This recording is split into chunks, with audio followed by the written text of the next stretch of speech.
How to speak convincingly. To speak convincingly, a lot of you probably already know these things. You have to talk loud. You have to talk clear. And this is another thing you need to learn.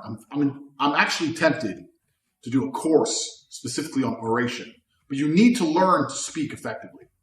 The way you interact with the world outside of your little digital keyboard and your Twitter bullshit is with your voice. I know you're paying attention to my hands now. It's with your voice. If your voice is meek, or if your words aren't clear, or if you don't say what you mean effectively, then you're not going to be taken seriously. People take me seriously because when I speak with a conviction. They sit there and go, this motherfucker knows. The way he's talking, he knows what he's talking about. And I do. We'll sit here and go, oh, okay, well, fuck that. And is something that you need to forget instantly. I don't care if you have to train yourself. I don't care if you have to look in the mirror. Get rid of get rid of get rid of gaps. It just completely destroys your entire image. That shit needs to go. And it's something that can be learned. And when I sit there and listen to people, oh, well, yeah. Well, yesterday we went out and then, it's like, what the fuck do you mean, I went out and then, well, you don't remember what you did yesterday? How slow's your fucking brain? You look like a moron. 99% of people look like idiots because they don't pay attention to how they speak. So with oration, it's extremely important. You get rid of you get rid of ahs, you get rid of this bullshit. It's one of the first things you have to do to speak convincingly. Second thing is with the hands, the body language. The third thing is you have to be, if you're standing or you're sitting regardless, you have to have a presence as a person. Nobody believes in nobody. So if you're sitting in a room, you need to be overtly taking up space as a man, especially. They call it mansplaining. That's what all the feminists call it. He's mansplaining. He's taking up space. I'm a man. I'm a fucking man. I got space. It's my space. It's mine. And I have something to say and you're to listen. If you want to be believed, it's a combination of things. But a lot of people just want to sit in their little chair. Oh, well, I was thinking that for the progress report, maybe it's garbage. Also, there's nothing wrong with talking too loud. Outside of shouting, fucking talk loud. Conquer the room. You're going to piss some people off, but guess who you're going to piss off? You're going to piss off the betas. You're never going to piss off the boss. Like I said, when I used to have a job. The boss loved me. I'd sit in a meeting and just be like, look, here's how I sell. I was half yelling. I don't know about what the other guys are doing, but what I do is I tell them they better buy it today. The boss will sit there and go, this fucking guy. But I had the best sales record. If I sit there and go, well, I don't know how you do it, but what I sometimes do is, it's just bullshit.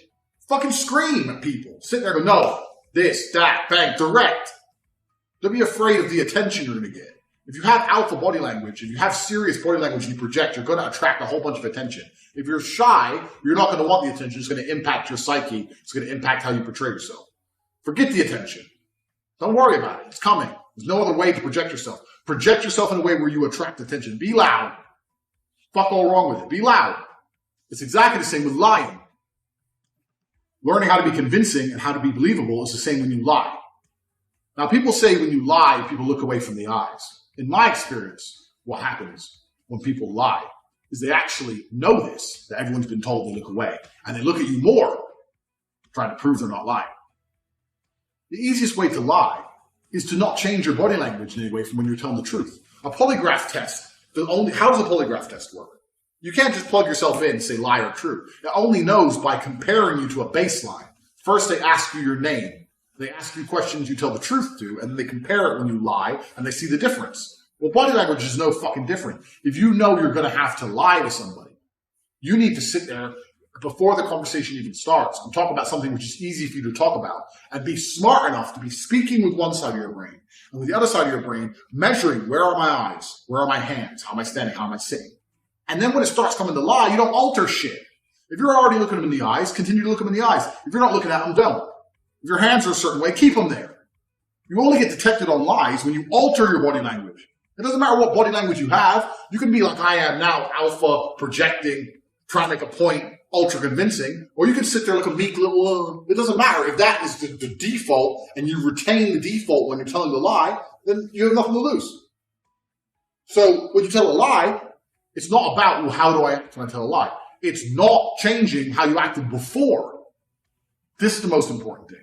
But most of you guys are so unaware of your body language. You're so unaware of where your hands go, unaware of where you're looking. Think of your last conversation with someone. Where were you looking? Think about it. At them, I guess. I don't know. You're going through life ignorant. You don't fucking know. If you learn your own shit and you adapt your own shit to have a style which is favorable to you and favorable to your outcomes, then it's going to be very, very easy for you to lie because you can replicate your own style. So that's how you fucking lie.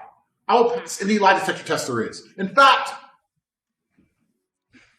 I'm writing that down for a Tate speech. We're getting a lie detector company in here. I'm going to fucking do it. I'm going to pass it. And the reason I'm going to pass it is because I don't give a fuck. Ask me a question. Tate, be the greatest man alive. Yes, true. That's the baseline question because everyone knows it's fucking true. Tate, do you give a shit about these hoes? No. True. They're going to ask me a lie.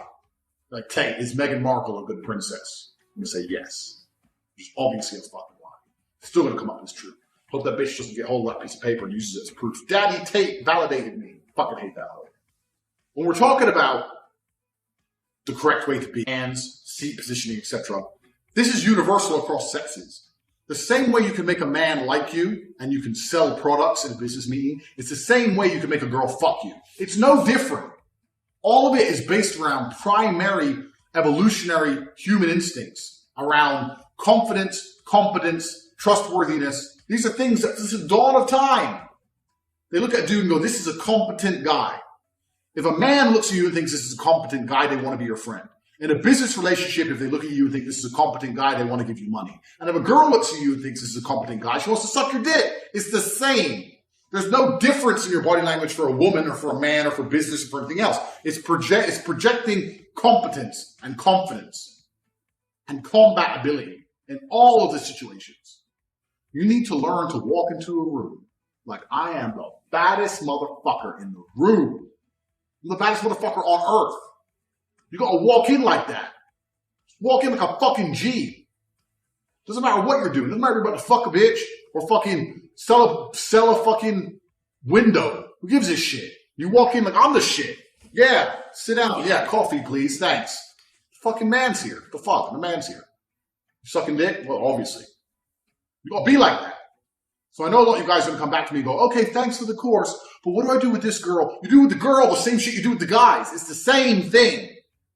Because it's the same general attributes which are seen as attractive. Keep that in mind. How to intimidate.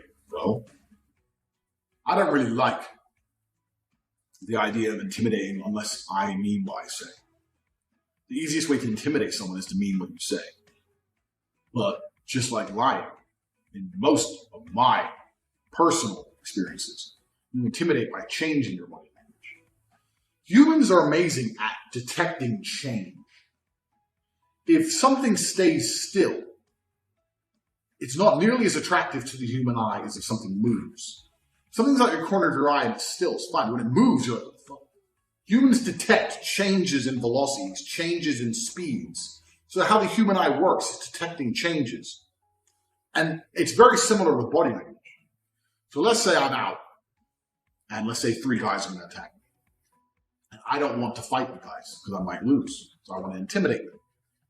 So let's say at first I'm like, hey, get the fuck off, and then we go outside, and they go, yo, you fucking do it. And I go, and I've been aggressive, I've been the big man, I'm like, look, get the fuck away from me, and they come out and they want to fight me anyway.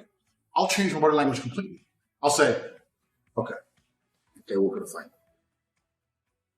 And then they'll be a bit like, oh, we're going to fight. I tried to tell you not to, and you want to fight. So I tried to be reasonable. It's done, so we're going to fight. Let's go. And I'll start walking towards it. And that sudden change in body language is what makes people think, whoa, what the fuck? You have to change your body language. Typically, people intimidate by screaming because they start low and then they go high to intimidate. So they'll start like trying to be sensible and reasonable, and the person doesn't listen, and they'll go, you know what? Fucking did it, and they'll change it. But it's not the shouting which is intimidating, it's the change in body language. But everyone's accustomed to that. I do it the other way around. The other way around for me is far more effective. Let's say you're arguing with your girl. You're a stupid bitch, blah, blah, blah. I'm tired of your shit, you're always fucking these hoes, blah, blah. It's like, yeah, fuck hoes, what? Shut the fuck up. Cook. Blah, blah, arguing. Eventually she won't shut up. You get to the point and go, you know what? You've argued enough. And you get your keys. She goes, where are you going? Just go, oh, no, I'm just going to go out. Don't worry. No, I don't want to argue with you. I'm just going to go out. I take your keys. She's going to be more worried about you being sensible and calm and nice than if you shout it anymore. Because it's the change in body language. You have to understand, body language isn't about do this to be this way. It's about being able to flip it. And it's having that sudden deceleration, that massive change suddenly is what makes people think. When I've been attacked before, that story I just told you is a completely true story. This was only one guy. I had a guy who was talking shit from the other side of the fucking room. I said, bro, stay the fuck over there. He was talking shit. He goes, you ain't nothing, you ain't nothing. I said, bro, I'm not trying to fight you. You come around, I'll fucking hurt you. Talking shit, da-da-da-da. Anyway, he gets up. Starts walking over, and I stand up and say, okay, if we're going to fight, let's at least do it outside. He goes, yeah, we'll go outside. I said, no problem. We walk downstairs. He's like, you know what? And fucking do it. He's trying to get me to argue again, because that's how he felt comfortable. Because Tate, I'm just sick of your shit, Tate, da-da-da. I said, no, it's fine. You're sick. We're going outside. I'm done shouting. I'm not a girl. I don't shout. Ain't my thing. I don't shout like females. We spoke. I told you to stay away from me. You didn't want to listen, so let's go. I wasn't being intimidating in any way. I wasn't acting intimidating. It's the change in body language that made him think, what the fuck is this guy? He didn't want to fight anymore because I became nicer.